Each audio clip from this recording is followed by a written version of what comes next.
بسم الله الرحمن الرحيم. الحمد لله رب العالمين، والصلاة والسلام على أشرف الأنبياء والمرسلين نبينا محمد وعلى آله وصحبه أجمعين. أما بعد، شيخ الإسلام میگویند که وقوله قد سمع الله قول التي تجادلك في زوجها وتشتكي إلى الله والله يسمع تحاوركما. در حقیقت شنوید الله تعالی سخن آن زنی که همراهی تو جدال میکرد، کشمکشی میکرد، فی زوجها در خصوص شوهرش، و تشتکی الی الله و به الله تعالی شکایت میکرد و الله تعالی صحبت هر دوی شما را شنوید. این آیت دلالت میکند به اثبات صفت سمع، شنوایی، و این را الله تعالی با صیغه ماضی و مضارع آورد. یعنی الله سبحانه و تعالی شنوید و میشنود. قد سمع الله قول التي، الله تعالی شنوید در حقیقت سخن خوله بنت ثعلبه را در خصوص شوهرش اوس بن صامت آمده شکایت کرد. گفت که یا رسول الله این مرا زیهار کرد، یعنی تو برای من مانند مادرم. گفت طلاق زمان جاهلیت بود و پیامبر صلی الله علیه و سلم با آن حکمی که در بین مردم جاری بود و عادت مردم جاری بود حکم میکردن تا مادامی که قرآن برخلافش نآید. از جمله صله، پیامبر صلی الله علیه و سلم وقتی که به وای رسیدند، حالا مثلا پیغمبر نبودن، صله داشتن. ابو جهل صله داشت، ابو طالب صله داشت، مردم عرب صله داشتن. وقتی که پیغمبر شدن تا آخری وفاتشان پیغمبر علیه السلام صله داشتن. الله تعالی این کار نکرد و صله پیغمبر صلی الله علیه وسلم نه امر کرد و نه نهی کرد، همین گونه ماند. بنابراین پیغمبر صلی الله علیه وسلم طبق عادت مردم مکه حکم طلاق کردن. گفت که یا رسول الله آخر اینقدر فرزندای زیاد دارم، زمان جوانیم را استفاده برد، امروز در زمان پیری من بیرون خانه کرد، دیگر من جای رفتن ندارم، دیگر چیکار کنم یا رسول الله؟ پیامبر صلی الله علیه وسلم نمیدونم، همین قدر میدونم که تو به شوهرت حرام شدی. میگفتم او میگفت که من اگر به پیامبر علیه السلام شکایت کنم و شکایتی من فایده ندهد چیکار کنم؟ گفتن که به الله تعالی شکایت کن. و صحبتش با همراهی پیامبر صلی الله علیه وسلم دور و دراز بود. بنابراین الله تعالی ببینید در همین آیت هم صیغه ماضی هست، قد سمع الله، در حقیقت شنوید. یعنی حادثه وقتی که روی داد بعد الله تعالی شنوید سخن آن زنی که همراهی تو جدال میکرد و شکایت به سوی الله تعالی کرد. سپس به الله تعالی شکایت که یا الله، گفت در زمان جوانی مرا استفاده برد، امروز من اکنون پیرزن شدم، همراهی کودکان نابالغ و بسیار هم مرا طلاق داد، مسئله مرا ببین. وقتی که شکایت کرد الله تعالی این آیت را نازل کرد، والله یسمع تحاورکما. گفت الله تعالی مکالمه شما را شنوید، یعنی صحبت شما را شنوید. حضرت عایشه بسیار از قفای دیوار حرکت میکردن که شنوند که این زن به شوهر عایشه چی میگوید. اینقدر سخن دور و دراز با پیامبر صلی الله علیه وسلم کرده ایستاده است، نمیفهمید. وقتی که آیت نازل شد بعد حضرت عایشه چخیلی که در صحیح بخاری ثابت است گفتن که الحمدلله الذی وسع سمعه الاصوات، حمد به اللهی که شنواییش تمام آوازها را فرا گرفته است. و حالا که من در قفای دیوال بودم، از ناحیه خانه ایستاده، از یک کنج خانه ایستاده، نشنیدم آن چیزی که به شوهرم میگفت، اما الله تعالی از بالای 7 قبض آسمان شکایت زن را شنوید و آیت نازل کرد. خب آیت دیگری لقد سمع الله قول الذين قالوا ان الله فقیر و نحن اغنیا. در حقیقت الله تعالی شنوید سخنی آنهایی که گفتند که الله تعالی فقیر است، سبحانه، الله تعالی کمبغل است، گفتند و نحن اغنیا و ما بای هستیم. بعض مفسرها میگویند که وقتی که حضرت ابوبکر یا یهودی را دعوت به دین مقدس اسلام کرد، گفت که ما با آن الله اگر حاجتی نداریم، برعکس او به ما حاجت دارد.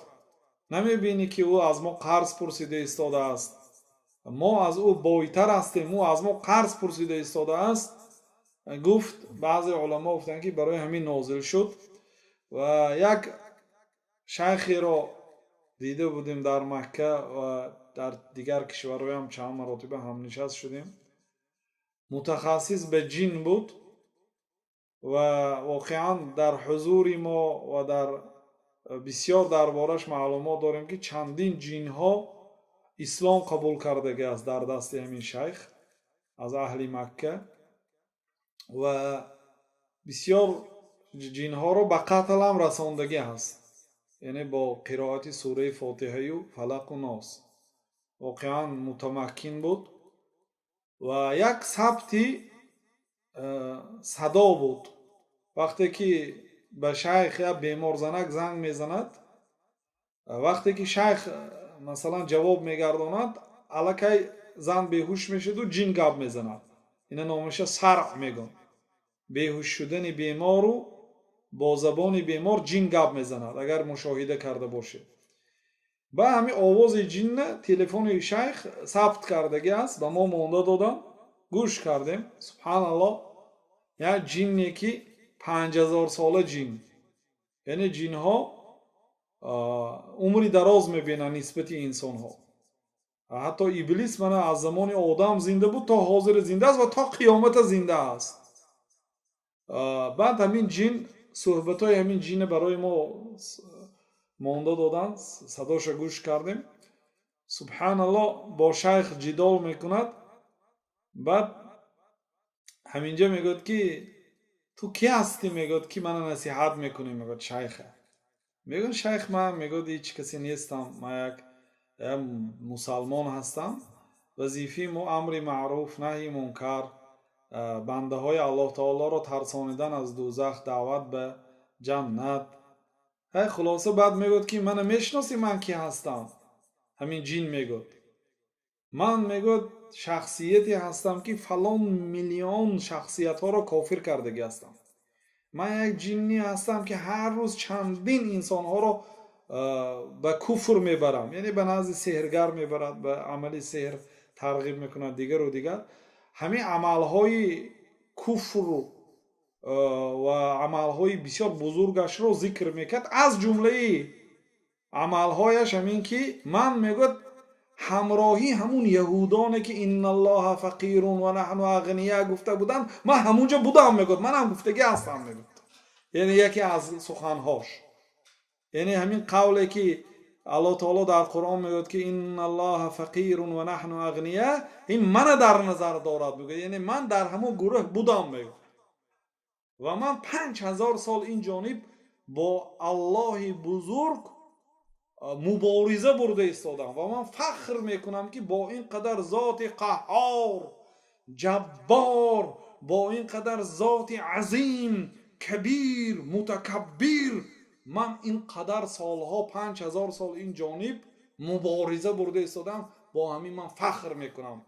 گفته درباره وقتی که شیخ اول پیش از این سخنش نصیحت میکنه که الله تعالی ذات بزرگ است، بعد میگوید که من الله تعالی را از تو خوب میشناسم. گفته یک نوع الله سبحانه و تعالی را وصف میکند. اگر از همین جای وصفش گوش کنید فکر میکنید که اون خطیب جمعه در جمعه الله تعالی را وصف کرده ایستاده است. فکر میکنید همین خیل وصف طبق قرآن و سنت الله سبحانه و تعالی را وصف کرده ایستاده است. قدرت الله تعالی، عظمت الله تعالی، جلالت الله تعالی، بزرگی الله تعالی را، همه صفات های بزرگ الله تعالی را ذکر کرده. میگوید که من فخر میکنم که با این قدر ذات بزرگ 5000 سال این جانب مبارزه برده ایستادم. بعد خلاصه کلام کوتاه میکنیم. شیخ دیگه از شیخ عالم است، دیگه شیخ کم صحبت کرده دیگه، فقط الله تعالی میگه موفق کرد که وقتی که گناهایش را ذکر میکرد، گناهایش بی‌نهایت همش گناههای کفر و شرک، بسیار گناههای کلام و عددی گناهش هم بسیار و طولانی گناهش هم. وقتی که این گناهاش ذکر میکند و فخر میکند، میگن که میدانی، میگن با وجود همین قدر گناههای اگر حاضر توبه کنی همش الله تعالی میبخشد.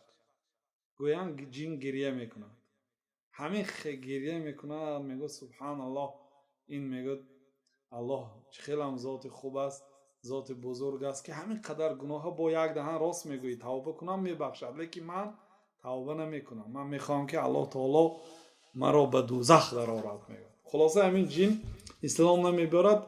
شیخ در جده میگه کشتم، یعنی شاهد همین که من میگه در همون قطار همون آدم هایی که الله تعالی در قرآن نقل کرد لقد سمع الله، در حقیقت شنوید الله تعالی سخن آنهایی که، یعنی آنها چند نفر بودن، من همون الذین و میدارم میگم، آنهایی که قالوا ان الله فقیر، الله تعالی کم بغل است و نحن اغنیا، و ما بایها هستیم. من میگم از جمله ما بودم. خلاصه در اینجا الله تعالی میگه که الله تعالی شنوید سخنهای آنها را، اثبات صفت شنوایی به الله سبحانه و تعالی در این آیت و در آیت بالایی. آیت دیگری ام یحسبون ان لا نسمع سرهم و نجواهم، الله تعالی میگه که آیا این مردم گمان میکنن که ما سری آنها و نجوای آنها را نمیشنویم؟ نجوا سخنی که شما در یک خانه هستید و جا آدم های زیاد هستید، لیکن دو کس به گوش همدیگر گپ میزنید، پست گپ میزنید، یا اینکه دیگرها زبان شما را نمیداند بلند گپ میزنید و لیکن دو کس گپ میزنید، نجوا هست. سر بین دو کس پنهانی در خانه الهیده، در جای الهیده سر است. شما گمان میکنید که الله تعالی سر شما و نجوای شما را نمیشنود؟ بله، بلکه میشنود. اثبات صفت شنوایی، حتی نه فقط آواز بلند را بلکه سر و نجوا را میشنود. بله و رسولنا لدیهم یکتبون، ما میشنویم. غیر از این که ما میشنویم، نمایندگان ما یعنی فرشتگان کرام لدیهم یکتبون، در نزد آنها می نویسند. کرامن کاتبین، در پهلوی در کتف راست و چپ دو فرشته هست، هر یک عمل خیر و بدی انسان را می نویسد. خب اننی معکما، آیت دیگر اننی معکما اسمع و ارا، این در حق موسی علیه السلام و هارون دادرشان که هر دو پیغمبران الله تعالی بودند. انی معکما، من همراهی شما هستم، میشنوم و میبینم. یعنی اینجا معیت الله تعالی، همراهی موسی و همراهی هارون بودن الله تعالی هم معیت ذاتی نه، یعنی الله تعالی با ذاتش همراهی موسی و همراهی هارون در مصر نه، بلکه با علمش و با شنواییش و با بیناییش، چخیلی که آیت خود دلالت میکند. اسمع و ارا، شما نترسید، لا تخافه، نترسید از ظلم فرعون. ایننی معکم، من همراه شما هستم، میشنوم و میبینم. هر گپی که فرعون علیه شما میگوید، هر تدبیری که علیه شما میبیند، من میشنوم و ارا، و چیکاری که میکند من میبینم. یعنی من نمیگذارم که وای شما را ظلم کنم. نترسید. اثبات صفت شنوایی و صفت دیدم. و این چونین در واقعا در حدیث ها آمده است که پیامبر علیه السلام صفت های شنوایی الله تعالی و بینایی الله تعالی اثبات کردن و شیخ الاسلام رحمت الله علیه در پایانتر کتاب ذکر میکنند. لیکن اینجا حدیث ابو موسی اشعری را برای فهمی طالب علمان ذکر میکنیم برای آسان شدنش که چگونه پیامبر صلی الله علیه و سلم الله تعالی را وصف کردن. گفتن که یا ایها الناس، ای مردم، اربعوا علی انفسکم، به نفس هاتون مشقت نکنید، جانتون به عذاب نگذارید. اینو بلند بلند الله اکبر سبحان الله گفته داد میزدن. بعد پیامبر صلی الله علیه و سلم گفتن اربعوا علی انفسکم، یعنی به نفس هایتون آسان گیرید، وزنی نکنید، داد نزنید. انکم لا تدعون اصم ولا غائبا، شما یک ذاتی کر را دعا نکرده ایستادید، طلب و درخواست خود را شما از کر نپرسیده ایستادید. ولا غائبا، و یک ذات غایب نیست الله تعالی، یعنی انکار کردن صفت کریت و صفت غایبیت را. ولکن تدعون سمیعا بصیرا، لیکن شما یک ذاتی را دعا میکنید که شنوا هست، بینا هست. ان الذي تدعون اقرب الى احدكم من عنق راحلته، آن الهی که آن پروردگاری که شما دعا کرده ایستادید و نزدیکتر است به شما از گردن شترتون دیده. برای چی گردن شتر مثال آوردم؟ برای اینکه آن چیزی که مسافر در رو بروش میبیند گردن شترش است. مسافرای عرب علال خصوص در بالای شتر رفته ایستادن، بلند الله اکبر میگفتن، با بلندی برای الله اکبر میگفتن، با پستی فرویان سبحان الله میگفتن. این سنت است. فقط وقتی که پیامبر هم انکار نکردن ذکر آنها را، انکار آواز بلند را انکار کردن. جانتون در نکنید، گله هاتون در نکنید بلند داد زده، الله تعالی میشنود و میبینه، کار نیست گفتن. خب و آیت دیگری درباره صفت بینایی الله تعالی میگه که قوله الم یعلم بان الله یرا، این در حق ابو جهل لعنت الله علیه نازل شده است. الم یعلم، مگر ابو جهل ندانست که الله تعالی میبیند؟ الذي یراک حین تقوم و تقلبک فی الساجدین، الله تعالی ذاتی که تو رو میبیند وقتی که به نماز برمیخیزی و اینچنین در سجده ها تقلبی تو رو میبیند، یعنی از سجده میخیزی به سجده میروی، همه این حالتهایت رو الله تعالی میبیند، صفت بینایی. و در آیت دیگر الله تعالی میگوید که قل اعملوا وقل اعملوا، و در آیت دیگر الله تعالی میگوید که وقل اعملوا فسيرى الله عملكم ورسوله والمؤمنون، بگوی پیامبر علیه الصلاة والسلام به مردم عمل کنید، مهنت کنید، عبادت کنید، زود است که الله تعالی عمل شما رو میبیند، پیغمبرش میبیند و مؤمن ها هم میبیند. در اینجا اثبات صفتی فسیر الله، زود است که الله تعالی عمل شما رو میبیند، صفت بینایی و دیدن به الله سبحانه و تعالی. اهل سنت و الجماعت به الله تعالی صفت شنوایی و صفت بینایی اثبات میکنن. شیخ الاسلام رحمت الله علیه میگویند که و علی ذلك يدل الكتاب والسنه مع الكتب المتقدمه التوراة والانجیل والزبور فقد اتفق عليها نصوص الانبیاء. و در این مسئله، در مسئله شنوایی الله تعالی و بینایی الله تعالی، کتاب قرآن دلالت کرد، سنت پیامبر صلی الله علیه و سلم دلالت کرد، همراهی کتاب‌های پیشگذشته تورات، انجیل، زبور و سخن‌های پیغمبرها همش متفق است. و اقوال السلف، قول سلف و ائمه العلماء، امام‌های علما، نه فقط علما هستند، با امام‌های علما هستند، علمای هستند که به دیگر علما با امام هستند، پیشواهای علما. و دلت علیها صرائح المقولات، و بر اثبات صفت شنوایی الله تعالی و بینایی الله تعالی قولهای مسلمان ها صراحتاً دلالت کرده است. حتی اشعری ها و ماتریدی ها صفت شنوایی الله تعالی و بینایی الله تعالی را اثبات میکنند، اگرچه اثبات آنها مکمل نیست. حتی کلابی ها اثبات میکنند. خب شنوایی و بینایی صفت کمال است. بنابراین الله تعالی خداهای مشرک ها را عیب کرد. ما لا یسمع و لا یبصر.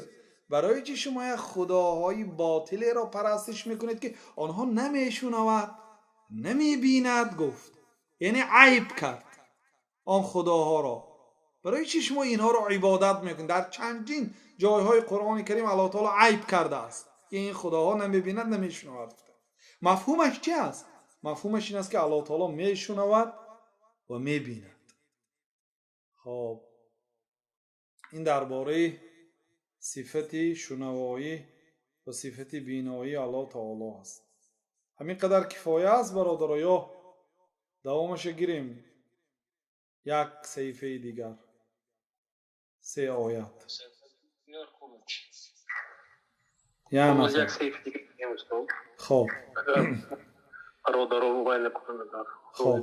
خب و قوله و هو شدید المحال. و این چون قول الله تعالی که الله تعالی شدید المحال است. محال اصلا از کلمه حیله گرفته شده است و بعضی علما مکر ترجمه کردن. شدید المکر، الله تعالی ذاتی است که سخت مکر میکنه. شدید الاخذ بالعقوبه ترجمه کردن بعضی، سخت عقوبت میکنه. و بعضی علما رحمت الله علیهم گفتن که معنای شدید المحال در لغت شدید الکید. کید الله تعالی شدید است. کید یعنی مکر الله تعالی. این صفت های هست که اصلا صفت های مذمت است، صفت های بد است. لیکن خوب فهمیدن در کار که اینها صفت های بد است ابتداءً. کسی که سر میکنه در این صفت بد است. و هو شدید المحال. و قوله و مکر الله و مکر الله والله خیر الماکرین. اینش در حق عیسی علیه السلام نازل شده است. و مکر الله، مکر کردند و الله تعالی هم مکر کرد. الله تعالی ابتداءً یعنی سر کرده یگان کس مکر نمی کنند. مکر یعنی از طرف یک شخصی بد به طرف یک شخصی نیک، یا به یک شخصی که بیگناه هست یا به یک شخصی که ظلم نکرده است مکر کرده می شود. مکر یعنی به هنگام کشتن، به او یک مکر آماده کردن، یک قبقان. این در حق یهودا گفتگی یکی از نزدیکترین شاگردان حضرت عیسی علیه السلام بود که به عیسی علیه السلام خیانت کرد. جای پنهان شده عیسی را به یهودا خبر داد. یهودا آمدن و در پیش همین بود. وقتی که در آمد الله تعالی جبریل را فرستانید. اون خانه بود که مقصد در بالای بامش جای سوراخی بود. مردم ما موری میگویند. پیشتر در داخل خانه ها آشتان و دیگ بود. آتش و دود به همون موری برآمده میرفت، به همون سوراخی. همین خیلی جا بود میگن. حضرت جبریل آمده حضرت عیسی را برداشت و فقط صورتی روی حضرت عیسی را به همین یهودا گفتگی شاگردشان الله تعالی داد. اونها در آمدند و همین شاگرد کشتند. این شاگرد خیانت به عیسی کرده. جای پنهانی که امانت بود جاشان به دشمنا گفت جاش کجا است، شهرش انیق کن، دولتش انیق کن، جاش انیق کن، دوستی پیدا کن با وی، انیق کن، ما رفته دستگیر میکنیم. مقصد این خیانت کرد که الله تعالی مکر کرد. یعنی نزدیک شده ایستاده، شاگرد شده ایستاده، استاد فروخت.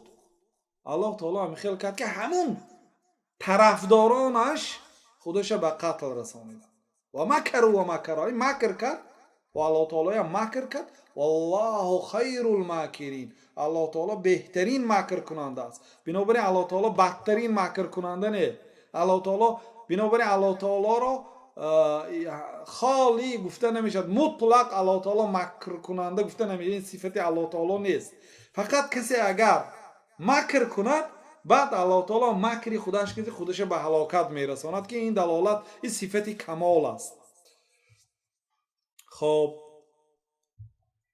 این گفتیم در حق حضرت عیسی علیه السلام نازل شده است. بنابراین الله تعالی که و قولهم انا قتلنا المسیح عیسی بن مریم رسول الله، و ما یهودا را لعنت کردیم به سبب چند عمل هاشون، از جمله به قولشون که ما مسیح پسری عیسی را، مسیح یعنی عیسی پسری مریم را به قتل رسانیدیم گفتن یهودا. الله تعالی میگه که و ما قتلوه و ما صلبوه، به قتل نرسانیدند. الله تعالی انکار کرد. و ما صلبوه، چارمیخ هم نکردند، ولکن شبه لهم، ولیکن به آنها مانند کرده شد. و این الذین اختلفوا فیه لفی شک منه، خودی همون قاتلای هم شک کردن. آخه گفتن این یهودا است کو، این تنه یهودا است. نه گفتن من این افت عیسی است کو، صورت عیسی است کو، ما عیسی را کشتیم گفتن. و بعضیشون گفتن که نه آخه این تنه را بین، این سر و لباس بین، آخه آدم حجمش قد و بستش فرق میکند کو. گفتن آخر این عیسی نیست. بعضیشون گفتن که این عیسی هست. الله تعالی میگه که ان الذين اختلفوا فيه لفی شک منه، خود آنهایی که به قتل رساندن اختلاف کردن، در شک و شبهه بودن که ما عیسی را کشتیم یا یهودا کجا شد این خبر باشد. اینا وقتی که به داخل بنا در آمدن، اولین شخصیتی که آوردن همون یهودا بود، شاگردی حضرت عیسی علیه السلام. و به قتل رساندن دیدن زمان، چون که صورتش صورت عیسی بود، روی عیسی بود. الله تعالی به او مانندی داد، شبیه لهم، الله تعالی مانند کرد، صورت عیسی را بر روی او داد. آنها در آمدند و به قتل رسانیدند. خب عیسی را کشتند. یهودا کجا شده خیلی باشد؟ یهودا را یا جبریل برداشت رفت؟ نه، البته الله تعالی عیسی را برداشت. خب ما لهم به من علم الا اتباع الظن، اونا علم ندارند مگر هم یک گمان. و ما قتلوه یقینا، در حقیقت عیسی را به قتل نرسانیدند. آیت دیگری الله سبحانه و تعالی میگوید که و مکروا مکرا و مکرنا مکرا و هم لا یشعرون، آنها مکر کردند، ما هم در مقابل مکر آنها مکر کردیم و آنها حس نکردند. یعنی شما در خانه‌تان نشستید، شما شخصی به کسی ظلم نمی کنید، شخصی پاک هستید. یک شخص به خانه شما به دزدی در آمد یا به قتل شما در آمد ناحق، شما همین خیال کردید که خودش به قتل رسانیدید، یا یک چاه کافتید که وقتی که به خانه شما دزدی در آمد به چاه افتید. یعنی شما اینجا مکر کرد، شما او را به مکر افتانیدید. این صفت کمال شما هست. الله تعالی از ابتدا یگان کس را مکر، کید، یعنی این صفت ها کید، حیله، فریب، نیرنگ، مکر، خداع، فریب، مسخره، یخادعون الله و هو خادعهم. ببینید آنها الله تعالی را مسخره میکردن، یعنی یهود، یعنی منافقا، و هو خادعهم، الله تعالی آنها را مسخره کرد. یعنی جواباً بر مقابل مسخرهشان الله تعالی مسخره کرد. فریب دادن، الله تعالی فریب داد. الله تعالی فریبگر نه، مکار نه، حیله‌گر نه، نیرنگ باز نه. لیکن وقتی که کسی همین خیل پین دارد و همین خیل عمل کند در مقابل دین الله تعالی، در مقابل الله تعالی همین خیل کرده او رو در مکر خودش می الله یستهزئ بهم، الله تعالی با آنها استهزا میکنه. استهزا اصلا صفت خوب نیست. مسخره کردن، همز و لمز کردن، تحقیر کردن، این صفت الله تعالی نیست اصلا.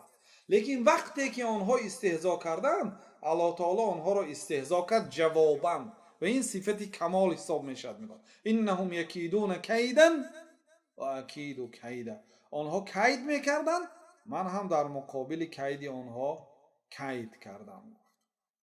خب این آیت ها اثبات صفت حیله، مکر، کید و مانند این صفت ها، یعنی ما به الله سبحانه و تعالی اثبات میکنیم лекин хуб бояд фаҳмида шавад ки чӣ хеле ки ибн алқаим раҳматуллоҳ алайҳ дар ин бора як сухане доранд фаҳмотар аст. ибн алқаим раҳматуллоҳ алайҳ мегӯянд ки дар китоби савоиқ алмурсала ибн алқаим раҳматуллоҳ алайҳ мегӯянд ки анна аллоҳ таъала лам ясиф нафсаҳу билмакри валкайди валистиҳзаи валхидаъи мутлақан. аллоҳ таоло худро бо макру кайду истеҳзою хидо фиреб мутлақ васф накардааст. чӣ хеле ки илм, қудрат, биноӣ, шунавоӣ инҳоро мутлақо васф кард. аммо ин сифатҳоро мутлақ васф накардааст, бал ала ваҷҳи лҷазаи лиман фаъала залик, балки ҳамчун аз рӯи ҷазо ба он одамҳое ки ҳамин кора карданд. касе ки ҳамин амалҳоро кард, аллоҳ таоло ҳамчун ҷазо ҳамин кора кард. ва ҳува ҳасанун, ва ин кори хуб аст. вақте онҳо макр кардан, кайд кардан, фиреб додан, аллоҳ таоло онҳоро дар макри худашон, дар фиреби худашон, дар чоҳи кандагии худашон худашонро ҳалок кард. ин хуб аст, ин сифати камол аст. ва инна афъала ҳазиҳи алалфаз ла яҷузу итлоқуҳа ала аллоҳи таъала. ин лафзҳоро мутлақо аллоҳ таолоро бо чунин сифатҳо васф кардан мумкин нест. аллоҳ таоло масхаракунанда ҳаст, фиребгар ҳаст, ҳила кунанда ҳаст, гуфта васф кардан мумкин нест. вала юштаққу лаҳу минҳа асма. аз ин сифатҳо иштиқоқ исм карда намешавад. маккор ё макир гуфта намешавад. лианнаҳа тумдаҳу фи мавдиъ ва тузамму фи мавдиъ. чунки ин сифатҳо дар як мавзеъ таъриф карда мешавад, дар ҷои дигар мазаммат карда. ин сифатҳо мутлақо сифати хуб нест. дар баъзе ҷоҳо сифати хуб аст агар ҷавобан бошад, ва дар баъзе ҷоҳо сифати бад аст. бинобар ин дар ин масъала аҳамият диҳед. والله أعلم وصلى الله وسلم على نبينا محمد وعلى آله وصحبه أجمعين.